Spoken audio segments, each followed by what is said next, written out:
sport of baseball, or been to a baseball game, seen the World Baseball Classics yesterday when USA won.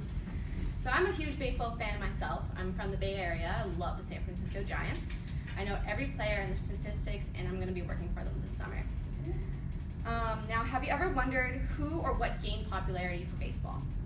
A lot may think that baseball is a really boring sport. You just throw a ball and hit it with a giant stick, but there's a lot more to it. Baseball has been loved by many Americans, and it's a classic American pastime. Throughout the years, there has been many players who have helped affect the joys of baseball. Today, I would like to inform you who Babe Ruth was, Jackie Robinson, and Willie Mays, and how they changed the game of baseball. So when I presented my audience analysis and through SurveyMonkey, I asked one of the questions was who Babe Ruth was. Everyone in the class knew who he was.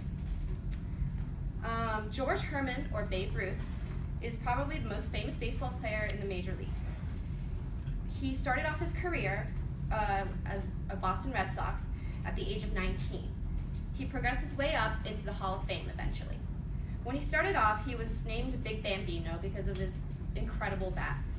His career kicked off at 1918 when he first hit over 10 home runs with a batting average over 300. By 1919, he was hitting over 350, hit over 20 home runs and 113 RBIs. During this time, technology began to progress, like radios and stadium headlights, so a lot more people began to watch. This gained a lot of popularity for baseball.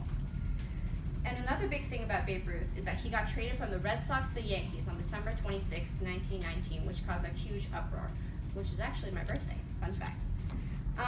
So the Red Sox gave their best hitter up, and everyone was shocked. This began New York Yankees' legacy and their most famous 1927 World Series and their huge roster. Next, as we forward to the 1940s, the key player that changed baseball was Roosevelt Jackie Robinson.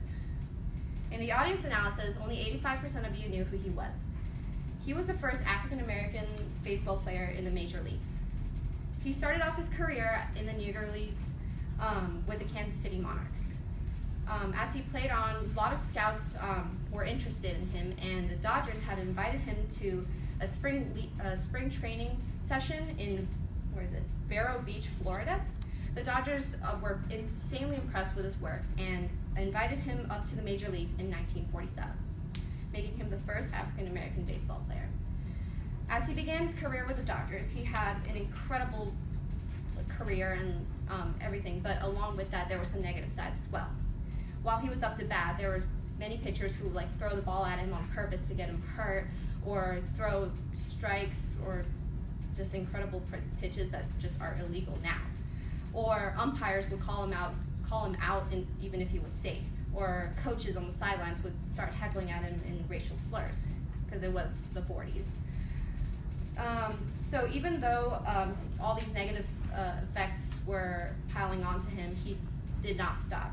Eventually, he broke the color barrier in the sport and achieved MVP status, 6-time All-Star, and a World Series appearance and win in 1955. With the work he had committed in the Major League, they had prized him by retiring his number throughout the league and to help recognize his achievements and political voice throughout his career to all Americans. The last player I want to talk about is Willie Mays. As concluded in the audience analysis, only 65% of you knew who Willie Mays was. So Willie Howard Mays Jr. is commonly known as the Say Hey Kid. He was a baseball player during the 50s for the New York Giants. If you're a Giants fan like me, you know who he is. You won't be a Giants fan until you take a picture of the statue and post it on Instagram or something. So he's a huge icon to the Giants community across the nation as well. He was most famous for the catch during the 1954 World Series against the Cleveland Indians. So when the catch is an over-the-head catch that Willie Mays made in the 1954 World Series when Vic Wertz hit a high fly ball deep center field in the huge polo fields. They used to play in the polo fields because they didn't really have baseball diamond yet. So it was this long I don't know if you guys have been to a polo field, but it's insanely far. It's like over 500 feet long. So it was this huge hit, and Willie Mays caught it over the shoulder, and announcers were going crazy. Because of this catch, it became so famous, and like this catch also helped win the World Series as well. So along with that, he also has the 4th most hit home runs of 660. Barry Bonds had passed him during the 2000s, early 2000s, which I was very upset about. But his record's an achievement. Giants fans and baseball fans pay attention to baseball more. So many of you may still think that baseball is dull and boring, but the key players that I presented to you today, what makes baseball so great. If it wasn't for them today, like I wouldn't be here like holding a David Ortiz home run ball. I caught this in a game, which is actually really cool.